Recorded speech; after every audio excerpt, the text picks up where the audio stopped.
SML, welcome to Under the Hood episode, whatever the hell we're on. I don't even know. This week we've got me and QP brought Pauly on because we're going to talk about meats and the lapdog, Klinke. Knew Pauly would have something to say about this, so we had to get him on here. And so we'll start with meats. And Pauly, what did you see with meats when you watched some of his film?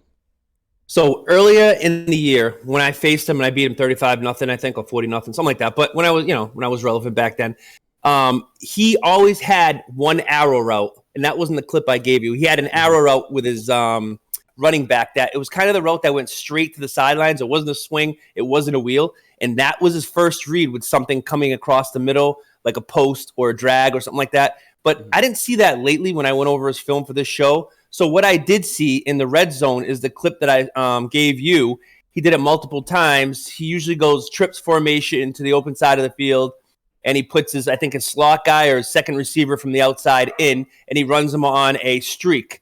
And then he runs something on the opposite side, like coming across as a check down. So he goes for the jugular when he's inside the red zone, and he's looking for the two deep coverage. So if he sees two safeties, he's going to think, let's see if I can split these safeties. If there's one safety in center field, then he's going to try to put the other guy on the weak side on the streak, and he's going to make the safety choose which one to go to, while also having somebody underneath. All right. QP, what did you see? Yeah, similar. He was wanting to take care of the ball. If you look at his stats, he's actually keeping his interceptions down. What he does is like what Pauly said. He's sending somebody on a streak every time. Obviously, it helps when you have a Jalen Waddle or somebody that's really fast like that. And he always brings somebody underneath, so it's his safety net. He likes to hit that, like Pauly said, the RB scissors is what that play is, where that running back, he breaks out and does almost like a post out in a way, and the guys come across the middle. But defensively, what I see from him is what you usually see. It's a cover three. He's a very strong cover three caller. He stays in that a majority of the time, and it does help when you got obviously some corners that got some stars underneath or X factors underneath them. Yeah. Solid user as well, but what I notice is he defends the run a lot better than he defends the pass. When you try to run on him, he's clearly, I'm looking at it right now, he's third right now in the league in giving up rushing yards, least allowed rushing yards, with third at 80 yards a game. But he's prone to giving up the big passes. Maybe that's because he plays fast twice a year, and that pass offense is so dangerous over there. But he does give up a lot of big plays. And what I did see from him, he gives up a lot of big post routes, crossing routes, because he likes to cover. He makes sure he covers down underneath the drag routes, the slants. He likes to sit underneath on the running backs as well. Yeah, so what I noticed with his user, and you can see it in this clip here, if he comes out in that cover three, it's pretty much always, I think it's Michael is the linebacker he likes to use, one of his rookies. But if he's in man, he'll use this safety, Holland, and his first move always seems to be to come up and try and stuff the run. Like you said, he's third against the run, and a lot of that is because he's bringing up that extra guy. If you can throw a play action in there and identify that he's on that safety, I think that's going to be the way to get those big plays that you were talking about, the posts and the streaks. So that's pretty much our breakdown for meats. How about Klinke? Hold on, Bomber. Another thing I noticed, and going through Meat's film, it was hard to diagnose some plays because Madden calls a lot of his plays. I freaking hate that, by the way. Anybody that just suggests coach suggestions. I hate that. Can we just, what's sim about having Madden call your plays and not thinking about, putting schemes together and just having, let's go through Madden. What do you say? Okay, let's call this. So that's what made it even harder for me to kind of diagnose what he likes to do, because I don't think he knows what he likes to do a lot of times. Yeah, I could say so. It almost adds like a little bit of random to it. You can't pick up on what he likes to do. So what did you see with Klinke though? So on offense, Klinke, number one for him is stop. He likes to establish the run. So he likes to establish the run by doing what? He likes to go out of spread formations, okay, trips, tray, everything like that. He likes to go spread formation, quad sometimes. And what he does is he gets a couple calls called at the line of scrimmage. So he comes out in a run and he says, okay, let's count the numbers in the box. So on that play that I gave you, Bomber, I think it's 5 hats on 5 hats there blocking. So he counts 5 on 5, and there's an alley because of, I think, the right middle linebacker goes and covers the slot, I believe. So he's like, wow, look at that alley right there. I got 5 on 5 on hats. I can just run it inside zone right through there, and Kamara scores on that clip that I gave you. I don't know if you're showing it now or not, but yep. So right now he's counting. Okay, what's the numbers in the box? And you're a hat on a hat. I got 5 accounted for 5 that are in the box, and I'm not counting the outside. I think it's my left linebacker or whatever that is, because he's out of the play when you run inside zone. Unless that guy makes the tackle, that guy can go unblocked, right? That guy can go. He's not your worry. You're worried about the front side. You're going 5-on-5, and you have an alley, because if you don't base the line, that linebacker is outside the apex. So therefore, he can just run it right through like he does for a touchdown. And if it's not there, if the box is stacked, he's going to audible to some sort of run where he takes advantage of the slot receiver up that seam. Yep.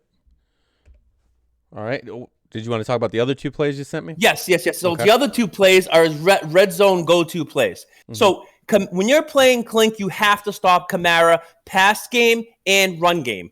Okay, that's where he likes to start. Make him go to his other receivers other than Hardman, which he usually uses on streaks and just kind of goes over the top. That's something you have to be aware about also. Thanks, Prime. Dumbest trade in SML history this cycle. So as far as the red zone goes, he likes to use the red zone scissors play.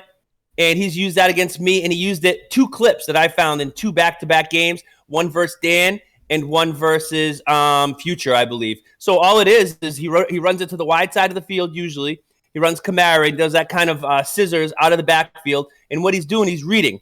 And he's reading if that's wide open. Either a man-to-man coverage, that's going to be wide open because he has great great awareness and a great break on the ball, Kamara does. Or if it's zone, he's looking for enough space where the guy on that side drops down and he can fit that through. If not, then he's going to look for a check down. I think it's the tight end coming across the middle or the backside drag coming across the middle. Yep, and then here's the play again here. You can see he throws a nice ball to Kamara in the back of the end zone on that one. What about you, QP? What did you see with Klinke? I know you mentioned the streak too, because you definitely wanted that brought up. Yeah, it's similar to what we used to dub the prime offense before this cycle. The prime rushing attack, I should say, not the prime offense. The prime rushing attack, where it's a lot of inside zone action, a lot of shotgun running, because like Pauly said, he likes to spread it out and get you underneath where you have 3 down linemen, because you think that he's coming out in a pass with a 4 wide receiver set or a 3 wide receiver set. But it is the Kamara and Hardman show. It's Kamara rushing attack. Kamara has 158 touches, and his backup running back has 1. Cole Proctor is the next guy with 17. And then, obviously, in the passing game, it's Kamara and Hardman again. Kamara has 27 receptions. Hardman has 33. And out of his touchdowns, he has 24 touchdowns. They have 17 of those 24 just between 2 of those guys in the passing game. So it's really a game management type offense. When you look at him, he's 28th total yards, 249 yards a game. Some guys average more pass yards alone than his total yards per game.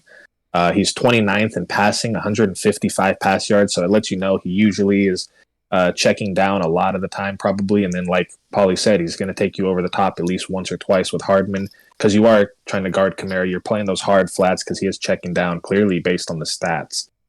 10 yards per pass attempt. That's low in the SML community. But defensively is where I think he's strongest. I think he has a good idea defensively of what he does, what he wants to do. Obviously, I sent you a few of those, but that RPO interception, he's one of the best RPO defenders, I think, in the league. I've personally seen him get a few interceptions on RPOs. He had one against Meats, a nasty one last year, I remember, last cycle. But this one that I sent you is just disgusting. Shame on Dan for calling this play. I make this play famous in the red zone, but shame on Dan for calling this at the 50. And obviously great on Klinke's part for getting that user pick. But Klinke's a bend but don't break type of guy on defense. He gives up, again, a ton of yards. He gives up 330 yards a game, 26th. Gives up a ton of pass yards. He's 27th.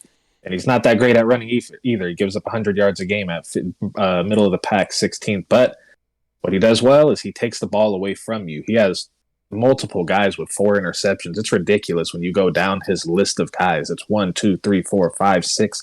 6 different guys with 4 interceptions or more. 1 guy with 9. 1 guy with 7. But the defensive touchdowns as well. It's 3 touchdowns, 2 touchdowns, 3 touchdowns, 2. He's playing offense with his defense because he can't really score with his offense. When you look at it, he's Turnover to touchdown to turnover ratio is worse. Probably has fumbled a few times. I can't imagine. It's just all defense playing offense for him, and I think that's what's given him his 7-4 success. Yeah, I think something I noticed with him was his user. A lot of times he plays really aggressive, especially like the switching around, and he does a good job with it. But I think you can sometimes catch him out of position, and that's what you have to do. You just have to be patient and wait for him to jump from one guy to the next, Yep. and not get caught on throwing to that guy he's jumping to, because like you said, he's going to pick it, and then he's got momentum, and he's going to take it back for 6 points when you probably have a better shot of stopping him with your defense. Pauly, you got anything more you want to add about Klinke? Yeah, I definitely do. I So figured you did. last time I played him, so I noticed a lot more cover two, and that's something that kind of took me off guard. So now I've been kind of, working on that kind of coverage and what's open, what's not. And he also likes to, if he's going cover two, sometimes he puts one of his two linebackers in the deep blue and just covers the middle with the other one. That's another popular thing that he does. Also, I noticed versus Dan, especially if he's in a 4-man front, the D end to the field. So field is the wide side of the field. So wherever the most field is, right? The D end on that side and the 4-man front, he drops into a hard flat. So that's what he did versus Dan a lot of times, and I talked to Dan about that also. So he dropped that guy off. Klinke is about making you work, but when he gets that lead and he gets picks and he gets points, it's it's hard to beat him. You can't make mistakes, because that's why he's good. Because if he has to just score points and not get defensive stops and turnovers, then he's okay. But when he gets his defense working, that makes him pretty good. Okay. Yeah, that's agreed on that. Same thing. If you're scoring on him and he's not getting those turnovers, chances are he's going to shoot himself in the foot 4 times, and you're going to probably beat him by a big margin, because he's not.